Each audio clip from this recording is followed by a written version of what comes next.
दोस्तों, हम पढ़ रहे हैं कक्षा 11 के विश्व इतिहास विषय का अध्याय 7, जिसका नाम है बदलती हुई सांस्कृतिक परंपराएं। दोस्तों, इसके आज अंतिम भाग में हम बात करेंगे इसके महत्वपूर्ण प्रश्नोत्तर पर, और इस भाग में हम देखेंगे इसके लघुत्रात्मक प्रश्न और इसके निबंधात्मक प्रश्न। इससे पहले के भाग में हम इसके वस्तुनिष्ठ प्रश्नों पर चर्चा कर चुके हैं और इसके अति लघुत्रात्मक प्रश्न हम देख चुके हैं। इससे पहले कि हम आगे बढ़ें, एक बार आपको थोड़ा सा बता देते हैं कि इस पाठ में हमने, इस चैप्टर में हमने क्या पढ़ा है। इस अध्याय में हमने देखा था कि किस प्रकार विशेषकर 15वीं से लेकर 7वीं शताब्दी तक यूरोप के अंदर कौन कौन से सांस्कृतिक परिवर्तन हुए। सांस्कृतिक परिवर्तनों से हमारा आशय यह है कि इसमें कला के क्षेत्र में, साहित्य के क्षेत्र में, धर्म के क्षेत्र में और विज्ञान के क्षेत्र में जो परिवर्तन हुए थे इस काल में, वो बहुत ही महत्वपूर्ण थे। इसीलिए इन परिवर्तनों को हम कभी कभी, विशेषकर जो 19वीं शताब्दी के जो इतिहासकार थे, उन्होंने इन परिवर्तनों को पुनर्जागरण काल कहा है। और जो इससे पहले का जो काल था, जिसे हम मध्यकाल के नाम से जानते हैं, उस काल को विशेषकर उन इतिहासकारों ने, जिन्हें हम मानवतावादी इतिहासकार कहते हैं, उन्होंने उसे अंधकार युग की संज्ञा दी है। लेकिन आधुनिक इतिहासकार ये मानते हैं कि किसी काल विशेष को अंधकार युग नहीं कह सकते। फिलहाल तो इस प्रकार हमने देखा था कि पुनर्जागरण काल जो है उसमें कौन कौन से सांस्कृतिक परिवर्तन हुए, और वो जो सांस्कृतिक परिवर्तन हुए थे वो मुख्य रूप से प्राचीन रोमन और यूनानी संस्कृतियों से वो प्रभावित थे। हालांकि उसमें कुछ नयापन भी अवश्य था, लेकिन मुख्य रूप से वो प्राचीन यूनान और रोम की सभ्यता से प्रभावित थे। तो आइए शुरू करते हैं। सबसे पहले लेते हैं इसके लघुत्रात्मक प्रश्नों को। लघुत्रात्मक प्रश्नों को और निबंधात्मक प्रश्नों को शुरू करने से पहले मैं आपको एक बात बता देता हूं। जैसा हम हमेशा कहते हैं कि ये जो प्रश्न है, लघुत्रात्मक और निबंधात्मक जो प्रश्न है, इन प्रश्नों में हमेशा यहाँ पर हम केवल कुछ मुख्य बिंदु लेकर उन पर चर्चा करते हैं। आपका जो उत्तर लेखन है वो आपका अपना स्वयं की शैली उसकी हो सकती है। चाहे तो आप उसे बिंदुवार लिख सकते हैं, या चाहे तो आप उसे पैराग्राफ वाइज डिवाइड करके लिख सकते हैं। तो यहाँ हम केवल कुछ मुख्य बिंदुओं पर चर्चा करेंगे और उन बिंदुओं को आपको अपने उत्तर में अवश्य शामिल करना है, ये याद रखिए आप। तो आइए शुरू करते हैं। सबसे पहले बात करते हैं, पहला प्रश्न लेते हैं, पुनर्जागरण के उदय में इटली के नगरों की क्या भूमिका थी। देखिए, पुनर्जागरण की शुरुआत कहाँ हुई है आपको पता है। पुनर्जागरण की जो शुरुआत है वो इटली में हुई है। पुनर्जागरण की शुरुआत हम इटली से मानते हैं। तो इटली के नगरों की क्या भूमिका थी, आखिर जो पुनर्जागरण हुआ उसमें जो इटली के नगर थे बड़े बड़े, जैसे वेनिस की बात करें हम, फ्लोरेंस नगर की बात करें, इन नगरों की क्या भूमिका रही थी उसमें। देखते हैं उत्तर में जो आपको बिंदु शामिल करने हैं, उसमें सबसे पहले आपको जो बिंदु शामिल करना है उसमें लिखना है कि पुनर्जागरण की जो शुरुआत है वही इटली से मानी जाती है। क्योंकि दोस्तों आपको पता है कि जो इटली की भौगोलिक स्थिति है वो बहुत ही मुरीद इस चीज़ के लिए सही है कि वहाँ पर व्यापार व्यवसाय बढ़ा है। विशेषकर जो यूरोप के अधिकतम जो बंदरगाह हैं, भूमध्य सागर में स्थित आपको पता है इटली, तो वो अधिकतम जो बंदरगाह थे जिनसे कि एशिया और अफ्रीका के साथ व्यापार होता था, वो बंदरगाह आपको इटली में मिलेंगे। इसी वजह से जो इटली के जो बंदरगाह शहर थे उनमें पुनर्जागरण को काफ़ी बल मिला था। इसके प्रमुख कारण ये नगरों का विकास, क्योंकि नगरों में इस तरह की संस्कृति थी जो पुनर्जागरण के लिए बिल्कुल सही थी। क्योंकि नगरों में मुख्य रूप से व्यापारी वर्ग का प्रभुत्व हुआ करता था, जो साहूकार वर्ग थे उनका प्रभुत्व हुआ करता था। वहाँ पर एक तरह से जो सामंतवादी, पुरानी सामंतवादी व्यवस्था थी उसका अस्तित्व नहीं था, और अगर था भी तो उसका प्रभाव उतना अधिक नहीं था। इसी वजह से जो यूरोप के जो ये नगर हैं, यहाँ पर पुनर्जागरण के लिए एक अच्छा माहौल था। तो पुनर्जागरण की शुरुआत हमेशा इटली से मानी जाती है, याद रखिएगा। इसमें कुछ शहरों के नाम आप शामिल कर सकते हैं, जैसे कि वेनिस का नाम कर सकते हैं, फ्लोरेंस नगर का आप नाम शामिल कर सकते हैं इसमें। अब दूसरा जो बिंदु इसमें हमें लिखना है वो है कि बाइजेंटाइन साम्राज्य, जिसे हम पूर्वी रोमन साम्राज्य भी कहते हैं। आपको पता है जब रोमन साम्राज्य समाप्त हो गया था तो वो दो भागों में बट गया था, एक तो पश्चिमी रोमन साम्राज्य और दूसरा था पूर्वी रोमन साम्राज्य। जो पूर्वी रोमन साम्राज्य है वो काफ़ी लंबे समय तक कायम रहा था, और इसी पूर्वी रोमन साम्राज्य ने पुनर्जागरण में एक महत्वपूर्ण भूमिका निभाई थी। क्योंकि ये जो पूर्वी रोमन साम्राज्य है, इसका जो अधिकार था मुख्य रूप से वो इटली के शहरों पर इसका अधिकार था। इसके अलावा ये जो एशिया का जो भाग है उस पर भी इसका अधिकार था, और कुछ जो अफ्रीका के जो हिस्से थे वो भी इसके अंतर्गत आते थे। तो बाइजेंटाइन साम्राज्य, जिसे हम पूर्वी रोमन साम्राज्य कहते हैं, उसका इस्लामी देशों के बीच व्यापार तथा इटली के तटवर्ती बंदरगाहों का पुनर्जीवित होना इसका प्रमुख कारण था। क्योंकि बाइजेंटाइन साम्राज्य और इस्लामी देशों के बीच आपस में संबंध थे, और जो व्यापार होता था उसमें इटली के जो नगर थे, विशेषकर जो तटवर्ती बंदरगाह थे, वो बहुत महत्वपूर्ण भूमिका निभाते थे। इसीलिए हम देखते हैं कि यहाँ पर पुनर्जागरण की शुरुआत यहीं होती है, क्योंकि जो इटली, जो कि अरब देशों से जो ज्ञान विज्ञान आता था पूर्वी देशों का, वो यहीं होकर अरब देशों के माध्यम से वो इटली होकर पूरे यूरोप में वो फैला था, और जिसने पुनर्जागरण को सबसे ज़्यादा बल दिया था। इसके बाद हम देखते हैं कि इसमें 12वीं सदी के जो चीन और मंगोल व्यापार में इटली के नगरों ने महत्वपूर्ण भूमिका निभाई थी। जो चीन के साथ जो मंगोलों का जो व्यापार था उसमें सर्वाधिक महत्वपूर्ण भूमिका इटली के नगरों ने ही निभाई थी 12वीं शताब्दी में विशेषकर, क्योंकि मंगोल साम्राज्य जो था एक ज़माने में वो अंतर महाद्वीपीय साम्राज्य कहलाता था, यानी कि वो एक से ज़्यादा महाद्वीपों में फैला हुआ था। इसी वजह से वहाँ के जो आयात निर्यात होता था, जो आवाजाही होती थी, वो इटली के नगर जो थे एक तरह से उसमें केंद्र में हुआ करते थे, इसीलिए वो उन्होंने एक महत्वपूर्ण भूमिका वहाँ निभाई है। अगला बिंदु देखें कि इटली में व्यापारिक उन्नति के कारण नगर राज्यों का उदय हुआ। इसी व्यापारिक उन्नति के कारण इटली की नगर राज्यों का उदय हुआ। हम देखते हैं कि जो नगर जो थे वो एक तरह से गणतंत्रात्मक राज्य के रूप में हमारे सामने आते हैं। वहाँ एक अलग तरह की व्यवस्था, राजनीतिक व्यवस्था और सामाजिक व्यवस्था विकसित होते हुए हम देखते हैं, क्योंकि जो पुराने जो नगर थे, इटली के पुराने नगर, या फिर हम कह सकते हैं कि स्पेन या पुर्तगाल के जो नगर थे, वहाँ पर मुख्य रूप से हमें सामंतवादी व्यवस्था दिखाई देती है। लेकिन जो इटली के नगर थे, क्योंकि इनका संपर्क बाकी दुनिया से होता था, इसी वजह से यहाँ पर जो व्यवस्था पनपी थी, वहाँ एक तरह से गणतंत्रात्मक राज्य थे, और वो जो नगर राज्य थे वहाँ पर व्यापारिक वर्ग की बहुत महत्वपूर्ण भूमिका हुआ करती थी, और व्यापारिक वर्ग जो था वो काफ़ी उदार हुआ करता था, और इसीलिए उन्होंने एक पुनर्जागरण के लिए एक महत्वपूर्ण भूमिका निभाई और एक आधार भूमि तैयार की। तो यहाँ व्यापारिक उन्नति कारण या नगर राज्यों का उदय हुआ, और इन्हीं नगर राज्यों को आगे जाके हम देखते हैं कि जो नए शासक वर्ग आते हैं वो नगर राज्यों को काफ़ी आर्थिक उन्नति के लिए मार्ग प्रशस्त करते हैं। इसके बाद हम देखें कुछ प्रमुख नगरों के नाम आपको अपने उत्तर में शामिल करने हैं, जिसमें कि हमने बात पहले भी की। वेनिस का नाम आप कर सकते हैं, जिनेवा, और सबसे महत्वपूर्ण जो नगर था वो फ्लोरेंस नगर माना जाता है। अगर पुनर्जागरण कालीन कोई सबसे अच्छा शहर या सबसे महत्वपूर्ण शहर माना जा सकता है तो वो है फ्लोरेंस। इसका नाम तो कम से कम आपको अपने उत्तर में शामिल करना ही है। इसके अलावा इन नगरों की क्या विशेषता थी? जो इटली के जो नगर थे जिन्होंने पुनर्जागरण को बल दिया, इन नगरों की विशेषता क्या थी? देखिए, इसमें यहाँ जो था धर्माधिकारियों व सामंत वर्ग का प्रभाव काफ़ी कम था। ये नगर एक तरह से आधुनिक नगर के रूप में देखे जा सकते हैं। तो यहाँ जो धर्माधिकारी हुआ करते थे, जो पोप था, जो चर्च थे, या जो पादरी हुआ करते थे, उनका प्रभाव काफ़ी कम था, और जो सामंत वर्ग था उसका प्रभाव भी यहाँ पर काफ़ी कम था। लेकिन जो व्यापारी वर्ग था, व्यापारी वर्ग और महाजन वर्ग जो थे, उनके प्रभाव में काफ़ी वृद्धि हुई है इन नगरों के अंदर, इसीलिए पुनर्जागरण वहाँ सबसे पहले आता है। इसके अलावा ये जो नए व्यापारिक वर्ग थे, ये जो साहूकार वर्ग जो नया था, एक तरह से वो यूँ मान सकते हैं कि उसका जो पूरा प्रभाव था समाज में और अर्थव्यवस्था के अंदर, उसकी वजह से उन्होंने कला और साहित्य को काफ़ी प्रश्रय दिया था। हालांकि हम देखते हैं कि सामंतवाद जो थे, सामंतवादी जो लोग थे, या सामंतवाद में हम देखते हैं कि जो सामंत वर्ग था, अभिजात वर्ग था, या जो भूमिपति वर्ग था, उसने भी कला और साहित्य को काफ़ी प्रोत्साहन दिया था। लेकिन ये जो व्यापारी थे एक तरह से नए सामंत हम कह सकते हैं। तो इस प्रकार आपको जो ये उत्तर है कि इटली के नगरों के पुनरुत्थान ने किस प्रकार पुनर्जागरण के लिए महत्वपूर्ण भूमिका निभाई, उसमें ये सारे बिंदु जितने भी हमने यहाँ बताए वो आपको शामिल करने हैं। अगला प्रश्न लेते हैं। अगला प्रश्न है, इतिहास के मानवतावादी दृष्टिकोण से आप क्या समझते हैं? मानवतावादी दृष्टिकोण, देखिए पुनर्जागरण जो है उसका अगर स्वरूप हम देखते हैं तो पुनर्जागरण का स्वरूप मुख्य रूप से मानवतावादी स्वरूप है उसका। ये यानी कि मनुष्य जो है, व्यक्ति जो है, वो पुनर्जागरण की पूरी इस धारणा में मुख्य भूमिका निभाता है, सबसे केंद्र में माना जाता है। तो और जो इस समय जो इतिहासकार हैं या इस दौर को पुनर्जागरण कहने वाले जो इतिहासकार हैं उन्हें हम मानवतावादी इतिहासकार कह सकते हैं। तो इन इतिहासकारों का दृष्टिकोण किस तरीके का था, इतिहास के प्रति ये क्या सोचते थे, उसका उत्तर देखते हैं। आइए, सबसे पहली बात है कि आपको ये मान्यता यहाँ लिखनी की, जो ये मानवतावादी जो दृष्टिकोण है इनकी क्या मान्यता है कि ये रोमन साम्राज्य के पतन के बाद एक अंधकार का युग शुरुआत होती है। हाँ दोस्तों, ये जो इतिहासकार हैं मानवतावादी, इनका एक तरह से ये इतिहास को कुछ भागों में बांट कर देखते हैं। इनका मुख्य मानना है कि जो मध्यकाल जो था वो मुख्य रूप से अंधकार का युग था, क्योंकि रोमन साम्राज्य यानी प्राचीन काल में जब रोमन साम्राज्य का पतन हो गया था और तमाम जो रोमन संस्थाएं थी वो समाप्त हो गई थी, और उसके बाद जो नया व्यवस्था शुरू हुई थी जिसे हम सामंतवाद कहते हैं, एक तरह से ये अंधकार वाला जो युग है सामंतवादी युग है, सामंतवाद। तो मध्यकालीन यूरोप की सर्वप्रमुख विशेषता यही मानी जाती है।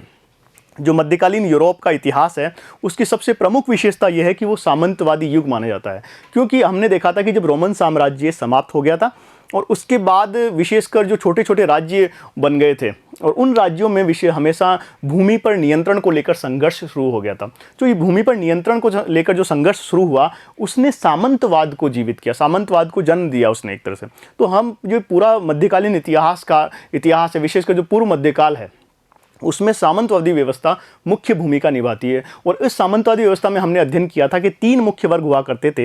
एक तो पादरी वर्ग हुआ करता था, एक भूमिपति वर्ग जिसे हम सामंत वर्ग कह सकते हैं, और एक इसमें होता था कृषक वर्ग। तो इन तीनों वर्गों का जो मुख्य भूमिका थी और इन तीनों वर्गों के जो आपसी संबंधों का जो ताना बाना था, वही मध्यकालीन यूरोप का इतिहास है। और उसे ही एक तरह से इन्होंने क्या कहा है, अंधकार युग।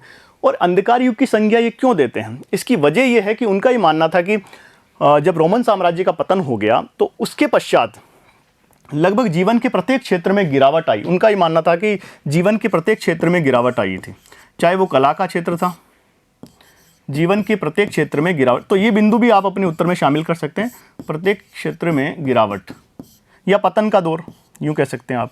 उनका ये मानना है, उनका ये मानना था कि ये पतन का दौर था, पूरी तरह से पतन, जीवन के प्रत्येक क्षेत्र में पतन हुआ। तो इसी वजह से ये अंधकार का युग है, चाहे वो कला का क्षेत्र हो, चाहे वो साहित्य का क्षेत्र हो, चाहे वो विज्ञान का क्षेत्र हो। तो इन मानवतावादी इतिहासकारों का मानना है कि इस दौर में, विशेषकर जो मध्यकाल था, इसमें जीवन के हर क्षेत्र में गिरावट आई थी और जो रोमन कालीन जो संस्थाएं थी उनका भी पतन हुआ था। तो दो बातें जरूर इसमें हमें लिखनी होती है। मानवतावादी दृष्टिकोण अंधकार युग क्यों कहता है, क्योंकि एक तो जो रोमन साम्राज्य के दौरान या रोमन काल में जो संस्थाएं थी वो समाप्त हो गई थी। दूसरी बात है कि जीवन के हर क्षेत्र में कुछ नया नहीं किया जा रहा था, हर क्षेत्र का पतन हो रहा था। इसी वजह से दो बातें आपको अंधकार युग के लिए लिखनी है। इसके अलावा इस काल में एक खास बात और लिखनी है आपको, वो ये कि इस काल में जो व्यक्ति था, व्यक्ति के जीवन पर चर्च और पोप का प्रभाव होता दिखता, यानी कि धर्म का नियंत्रण ज़्यादा था इस अंधकार युग में। तो मुख्य विशेषता ये थी कि व्यक्ति के जीवन पर पोप और चर्च का काफ़ी नियंत्रण था, उसका ज़्यादा प्रभाव था। इसी वजह से इसे अंधकार युग कहा जाता है। अब इसमें इस काल को कितने भागों में बांटते हैं, ये जो पूरा अंधकार युग है, मानवतावादी दृष्टिकोण के जो इतिहासकार हैं उनका मानना है कि ये जो पूरी समय अवधि है वो लगभग 1000 वर्षों की समय अवधि मानते हैं वो। और इसे किस तरह से वो कालक्रम में बांटते हैं, यहाँ देख सकते हैं हम 5वीं से लेकर 14वीं सदी तक का ये पूरा मध्य युग मानते हैं वो। 5वीं से लेकर 14वीं युग, लगभग 1000 वर्ष का जो इतिहास है उसको वो मध्य युग के रूप में देखते हैं।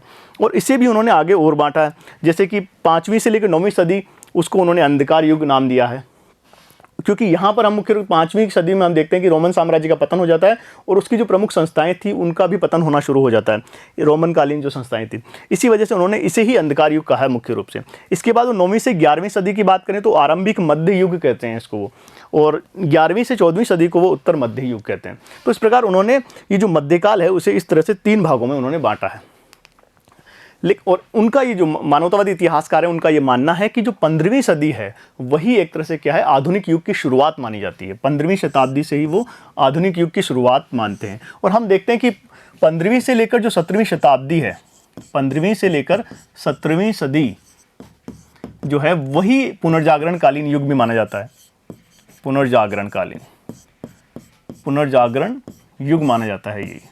तो इस काल विशेष में इन शताब्दियों में 15वीं से 17वीं शताब्दी में जो परिवर्तन हुए थे उन्हीं को पुनर्जागरण कालीन परिवर्तन कहा जाता है। और उनका ये मानना है, जो मानवतावादी इतिहासकार है, कि इस काल में ही जो प्राचीन रोमन और यूनानी संस्थाएं थी जिनका पतन हो गया था वो दोबारा जीवित होने लगी, पुनर्जीवित होने लगी और कुछ नई चीज़ें भी सामने आई थी। इसीलिए उन्होंने इस काल को कहा है कि आधुनिक युग की शुरुआत है ये। हालांकि आधुनिक युग की शुरुआत मात्र, यानी ऐसे कुछ परिवर्तन होते हैं जो हमें आधुनिक काल की आहट देते हैं, लेकिन आधुनिक काल की शुरुआत है, केवल आधुनिक काल नहीं है।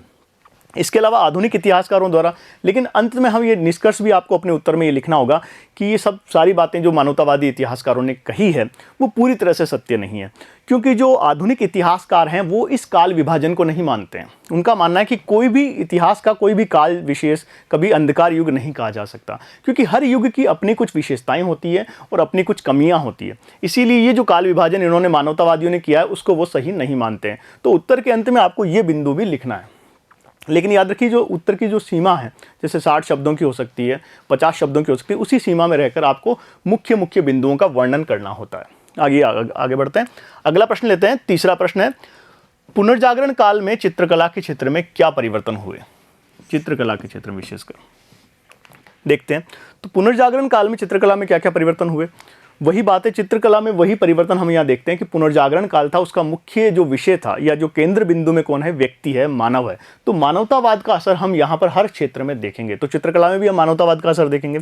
चित्रकला में कुछ ऐसी प्रमुख बातें जो आज भी हमें दिखाई देती है, आधुनिक चित्रकला की जो शैलियाँ हैं उनमें भी ये सब चीज़ें आपको दिखाई देगी जिनकी नींव पड़ी है पुनर्जागरण में। तो देख लेते हैं क्या क्या परिवर्तन हुए। ये मुख्य बिंदु यहाँ पर है। चित्रकला में रेखागणित के ज्ञान द्वारा परिदृश्य, तो यहाँ रेखागणित के ज्ञान का इस्तेमाल किया गया चित्रकला में, द्वारा परिदृश्य की समझ विकसित की गई। जो परिदृश्य था उसमें रेखागणित का इस्तेमाल किया गया। दूसरा जो बिंदु है वो चित्रों में 3 डायमेंशन के जो रूप में चित्रों का विकास हुआ, त्रिआयामी जो चित्र आज हम देखते हैं वो जो उनका विकास है वो पुनर्जागरण काल में ही हुआ था और इसी काल में इनकी शुरुआत हुई थी। इसके अलावा जो तेल चित्रों द्वारा चित्र अधिक रंगीन और चटक बनने लगे, अब जो चित्र थे उनमें अधिक सजीवता दिखाई देने लगी क्योंकि तेल चित्रों का इस्तेमाल अब किया जाने लगा था, इसलिए वो अधिक रंगीन हो गए और अधिक चटकदार होने लगे और अधिक सजीव हो गए, यूँ कह सकते हैं अधिक सजीव। तो सजीवता जो आई थी इसी वजह से इसमें चित्रों में सजीवता दिखाई देती है हमें। इसके अलावा चित्रों में वस्त्रों की डिज़ाइन तथा रंग संयोजन में चीनी व फारसी चित्रकला का प्रभाव भी हम देख सकते हैं, क्योंकि हम देखते हैं दोस्तों कि जब बाइजेंटाइन साम्राज्य का पतन हो गया था और जो कुस्तुनतुनिया था उस पर तुर्कों का अधिकार जब हो गया था, तो वहाँ के ज्ञान विज्ञान को लेकर जो वहाँ प्रमुख यूनानी चित्रकार थे या फिर जो भी यूनानी विद्वान थे वो वहाँ से भागकर इटली के नगरों की ओर चले गए थे और इटली के नगरों से बाद में जो ज्ञान विज्ञान है ये बाकी पूरे यूरोप में फैल गया, विशेषकर उत्तरी यूरोप में चला गया। तो इसी वजह से जो ये जो बाइजेंटाइन साम्राज्य के पतन के बाद जो सीख के आए थे वहाँ से जो चित्रकार, उनके ऊपर चीनी और फारसी चित्रकला का बहुत प्रभाव था और इसी वजह से हम देखते हैं कि जो पुनर्जागरण कालीन चित्रकला है उसमें भी इसका प्रभाव हमें दिखाई देता। विशेषकर जो वस्त्रों की डिज़ाइन है, वस्त्रों पर जिस तरह की डिज़ाइन की गई थी या जो रंग संयोजन है उसमें इसका प्रभाव हमें ज़्यादा दिखाई देता है। और एक और बात है, चित्रकला में जो हम कैनवास का प्रयोग आज देखते हैं, वो जो कैनवास का इस्तेमाल है वो भी उसी समय शुरू हुआ था। कैनवास का जो इस्तेमाल है, कैनवास का जो प्रयोग है वो भी उसी समय शुरू हुआ है। तो ये भी अपने उत्तर में आप लिख सकते हैं। कैनवास एक तरह से क्या कपड़ा होता है जिस पे चित्र बनाया जाता है, तो उसका इस्तेमाल जो था वो उसी समय शुरू हुआ है। इसके कुछ प्रमुख उदाहरण अपने उत्तर में आप शामिल कर सकते हैं। कुछ प्रमुख चित्र जो हैं और उनके चित्रकारों के नाम जो आप अपने उत्तर में लिख सकते हैं। जैसे ड्यूरर जो है उनका एक प्रसिद्ध चित्र है प्रार्थना रथ हस्त, उनके हाथ इस तरह से हाथ दिखाए गए हैं जो प्रार्थना रथ हैं, तो ये एक प्रसिद्ध चित्र है। इसके अलावा माइकल एंजेलो का चित्र दी पाइटा, वो प्रमुख है। इसके अलावा लियोनार्डो दा विंची जो है उनके 2 बहुत ही प्रसिद्ध चित्र, इनका उल्लेख तो कम से कम आपको अपने उत्तर में करना ही चाहिए।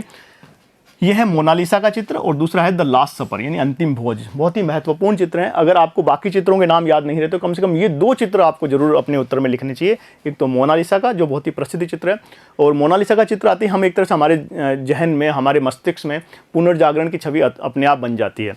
तो मोनालिसा का चित्र और द लास्ट सपर जो है वो लियोनार्डो दा विंची, जिसे हम एक तरह से पुनर्जागरणकालीन व्यक्ति कह सकते हैं।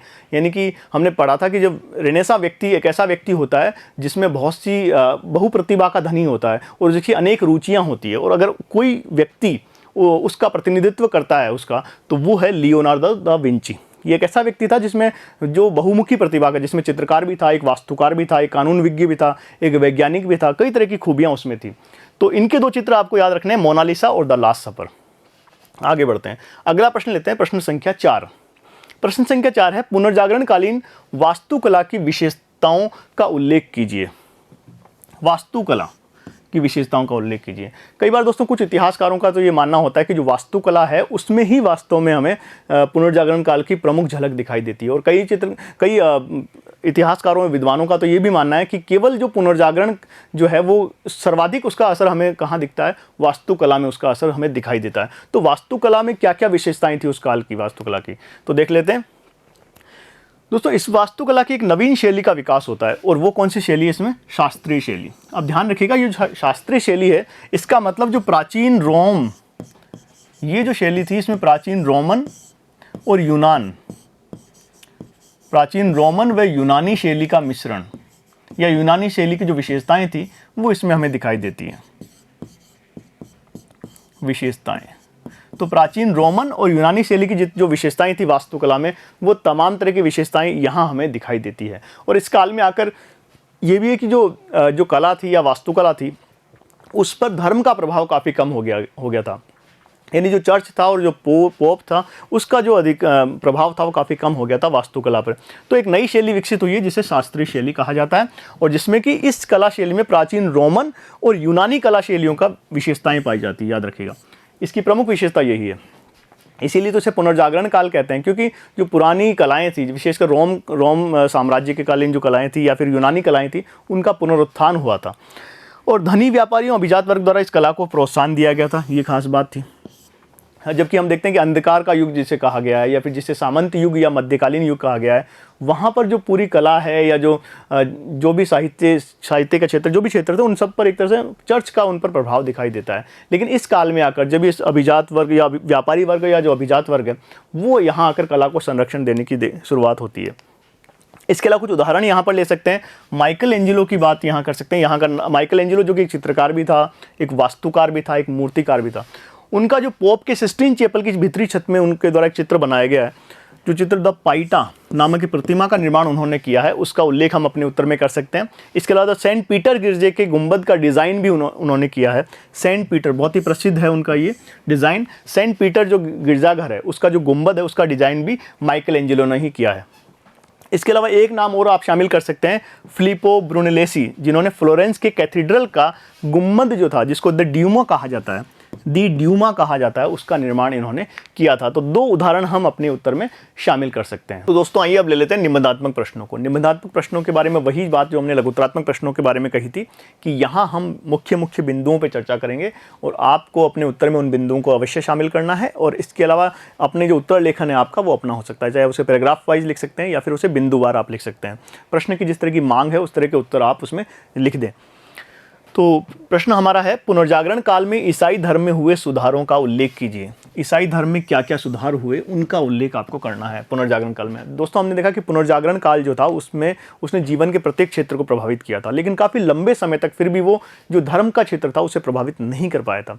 लेकिन हम 15वीं शताब्दी 16वीं शताब्दी में विशेषकर आकर देखते हैं कि जो लूथर का एक आंदोलन, जो मार्टिन लूथर है वो एक आंदोलन लेके आते हैं जिसे हम प्रोटेस्टेंटवाद कहते हैं, प्रोटेस्टेंट धर्म सुधार आंदोलन कहते हैं। उसकी वजह से एक व्यापक सुधार होते हैं ईसाई धर्म के अंदर।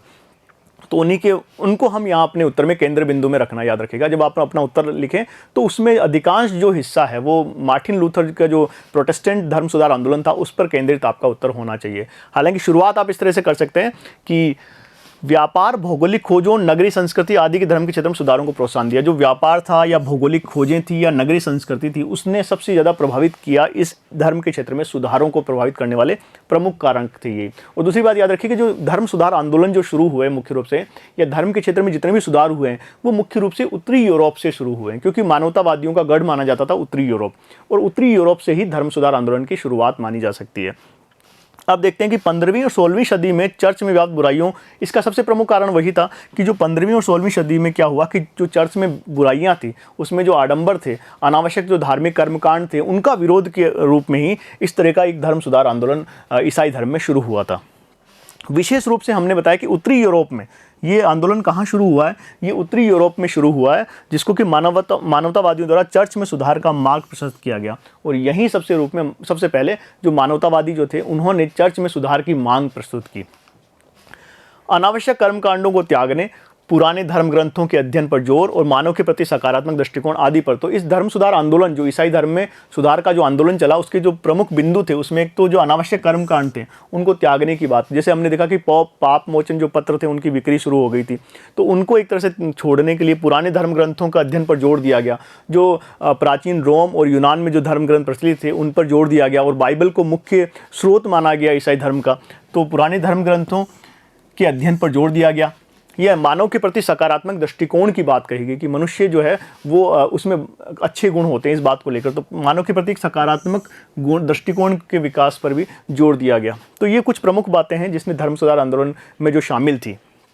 अब हम देखते हैं कुछ प्रारंभिक आलोचक, चर्च के कुछ प्रारंभिक आलोचक, यूँ कह सकते हैं कि जो धर्म सुधार की मांग करने वाले कुछ प्रमुख लोगों में हम शामिल कर सकते हैं। एक तो टॉमस मोर को, जो कि इंग्लैंड के हैं और जिन्होंने जो ग्रंथ लिखा है यूटोपिया, इनका बहुत ही प्रसिद्ध ग्रंथ है यूटोपिया, जिसमें वो आदर्शवादी समाज की कल्पना करते हैं। वो बताते हैं कि किस तरह का समाज हमारा होना चाहिए, और अपने इस ग्रंथ में बताते हैं कि किस प्रकार धर्म को जो है राजनीति में हस्तक्षेप नहीं करना चाहिए, समाज के बाकी जो अंग है उनमें हस्तक्षेप नहीं करना। तो यूटोपिया नामक ग्रंथ उन्होंने टॉमस मोर ने लिखा है और इसमें इन्होंने चर्च की काफ़ी आलोचना की है, पोप की काफ़ी आलोचना की है।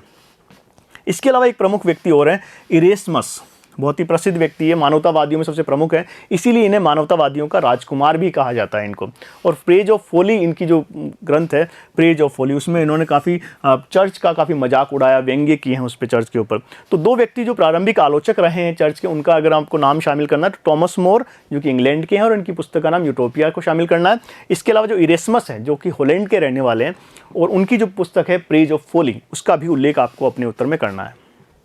अब हम बात करें कि इसका एक प्रमुख कारण ये माना गया, जो धर्म सुधार आंदोलन हुए उसमें सबसे प्रमुख कारण था कि जो ईसाई धर्म था उसमें पाप स्वीकारोक्ति दस्तावेज यानी पाप मोचन जो पत्र थे उनकी आलोचना की गई, क्योंकि वो एक तरह से क्या, जो पादरी हुआ करते थे वो लोगों को ही पाप मोचन पत्र बेचा करते थे और उनसे कुछ धन लिया करते थे और उन्हें से पाप से मुक्ति की जो गारंटी दी जाती थी इनके कारण। तो इसका सबसे ज़्यादा विरोध हुआ, क्योंकि इसकी वजह से एक तरह से जो पादरी थे वो धन ठगते थे लोगों से। तो ये जो इंटेलिजेंस पत्र जिन्हें कहा जाता है, इनकी सर्वाधिक आलोचना की गई और ये कहा गया कि जो बाइबल की स्थानीय भाषाओं में अनुवाद ने इस दस्तावेज को और जब बाइबल का स्थानीय भाषाओं में अनुवाद हुआ, हमने देखा था कि किस प्रकार से जो क्रांति हुई थी इसके अंदर बाइबल की जो स्थानीय भाषाएं जो थी उनका एक तरह से क्रांति मानी जा सकती है, क्योंकि अभी तक जो बाइबल के अनुवाद थे वो सीमित भाषाओं में उपलब्ध थे, अंग्रेजी में या जर्मन, लेकिन जो स्थानीय भाषाएं थी जब उनमें बाइबल का अनुवाद किया गया तो लोगों को वास्तव में धर्म क्या है इसके बारे में उनको जानकारी प्राप्त हुई। तो इस दस्तावेज जो पाप मोचन जो पत्र था इसकी झूठ की जानकारी लोगों को पता चली और वास्तव में उन्हें पता चला कि जो बातें पादरी लोग कहते हैं और जो धार्मिक ग्रंथों में लिखी हुई है उनमें काफ़ी अंतर उन्हें दिखाई दिया था। अब हमारा जो उत्तर का जो मुख्य बिंदु है वो इसमें आपको शामिल करना है, वो है मार्टिन लूथर और कैथोलिक चर्च में सुधार आंदोलन। तो ये हमारा उत्तर का मुख्य बिंदु रहेगा, याद रखिए, इसी को आपको अपने उत्तर का केंद्र बिंदु रखना है। 16वीं सदी की सर्वाधिक महत्वपूर्ण घटना ये मानी जाती है, याद रखिएगा। सर्वाधिक महत्वपूर्ण घटना कौन सी है? ये 16वीं सदी की अगर हम बात करें तो सबसे ज़्यादा महत्वपूर्ण घटना जो है मार्टिन लूथर का जो सुधारवादी आंदोलन है, प्रोटेस्टेंट सुधारवाद जो आंदोलन है, वो सर्वाधिक महत्वपूर्ण घटना मानी जाती है। अब मार्टिन लूथर जो थे वो जर्मन निवासी थे और हमने आपको बताया था कि वो उनके पिता ने उन्हें वकील बनाने के लिए, कानून के अध्ययन के लिए उन्हें भेजा था, लेकिन उन्होंने कानून में रुचि नहीं दिखाई और उन्होंने एक तरह से धर्मशास्त्र का अध्ययन शुरू कर दिया था। तो धर्मशास्त्र का अध्ययन किया, धर्मशास्त्र का अध्ययन उन्होंने शुरू किया और उन्होंने सबसे पहले लोगों को ये बताया कि जो ईश्वर से संपर्क के लिए हमें किसी पादरी की या किसी बिचौली की आवश्यकता नहीं है, बल्कि आप स्वयं भी ईश्वर से खुद संपर्क स्थापित कर सकते हैं। तो सबसे पहले उन्होंने आलोचना की पादरी वर्ग की। इसके बाद उनकी जो प्रमुख रचना है, उन्होंने एक रचना लिखी है, उनका एक पत्र था, उसको कहते हैं 95 थीसिस। 95 थीसिस जो उनका प्रमुख पत्र था, जिसमें उन्होंने एक बिंदुवार जो भी चर्च की कमियाँ थी उनको उन्होंने गिनाया था। ईसाई धर्म का एकमात्र स्रोत धर्म ग्रंथ, उन्होंने ये भी बताया कि जो ईसाई धर्म का एकमात्र स्रोत क्या है, उसके धर्म ग्रंथ हैं, ना कि संगठित चर्च। इसलिए उन्होंने आलोचना की जो चर्च कहता है वो सत्य नहीं है, बल्कि जो धर्म ग्रंथों में लिखा है वो बातें सत्य है। इसलिए उन्होंने अपने पूरे आंदोलन का जो आधार था वो बाइबल जो था, बाइबल की जो शिक्षाएं थी उनको अपने पूरे आंदोलन का केंद्र बनाया उन्होंने और इसी आधार पर उन्होंने चर्च की आलोचना की। इस सुधार आंदोलन को हम प्रोटेस्टेंट, ये जो पूरा आंदोलन चलाया था लूथर ने, उसमें प्रोटेस्टेंट सुधारवाद आंदोलन इसे नाम दिया जाता है, क्योंकि एक तरह से इसमें विरोध व्यक्त किया गया था। जो पुराना कैथोलिक चर्च था या पुराना जो कैथोलिक धर्म था उसका विरोध किया गया, इसलिए सिर्फ प्रोटेस्टेंट यानी विरोध आंदोलन कहा गया। सुधार के अंतर्गत विरोध का जो आंदोलन कहा गया, इसे प्रोटेस्टेंट नाम दिया गया। जर्मनी तथा स्विट्जरलैंड के चर्च द्वारा पोप तथा कैथोलिक चर्च से संबंध विच्छेद कर लिया गया। इसके कई परिणाम हुए, उसके आगे हम देखेंगे। लेकिन जो जर्मनी और स्विट्जरलैंड के जो चर्च थे, उन्होंने पोप था, वो जो चर्च थे उनसे अपने संबंध विच्छेद कर लिए थे। इसके अंदर स्विट्जरलैंड में हम देखते हैं कि जो लूथर के जो प्रमुख समर्थक थे उनमें ज्वेंगली है एक तो, और दूसरे हैं कैल्विन जो थे सबसे प्रमुख समर्थक माने जाते हैं लूथर के। तो स्विट्जरलैंड में लूथर के दो समर्थक हैं, ज्वेंगली और कैल्विन। ने प्रोटेस्टेंट धर्म सुधार आंदोलन को सबसे ज़्यादा लोकप्रिय बनाने का अगर श्रेय जाता है तो कैल्विन को जाता है, इस धर्म सुधार आंदोलन को बनाने का। अब इस आंदोलन के क्या परिणाम निकले, प्रोटेस्टेंट धर्म सुधार आंदोलन के क्या क्या परिणाम निकले, वो अपने उत्तर के अंतिम हिस्से में आपको शामिल करना है। इसमें हम देखते हैं कि यूरोप के विभिन्न क्षेत्रों में लोगों को अपनी पसंद की उपासना करने की छूट। इस आंदोलन के पश्चात जो प्रोटेस्टेंट सुधारवाद आंदोलन हुआ था, उसके पश्चात लोगों को अपनी पसंद का उपासना करने का अधिकार उनको मिल गया। यानी जो उपासना के तरीके प्रचलित थे पहले चर्च में या पोप में या ईसाई धर्म में, उनमें काफ़ी परिवर्तन यहाँ पर हम दिखाई देते हैं। इसके अलावा जो इंग्लैंड द्वारा पोप के संबंध में, इंग्लैंड सबसे ज़्यादा प्रभाव यहाँ पर पड़ा है इंग्लैंड में, कि वहाँ पे उन्होंने इंग्लैंड के जो राजा रानी थे उनको ही कैथोलिक चर्च का प्रमुख बना दिया गया और जो पोप था उससे उन्होंने संबंध विच्छेद कर लिया।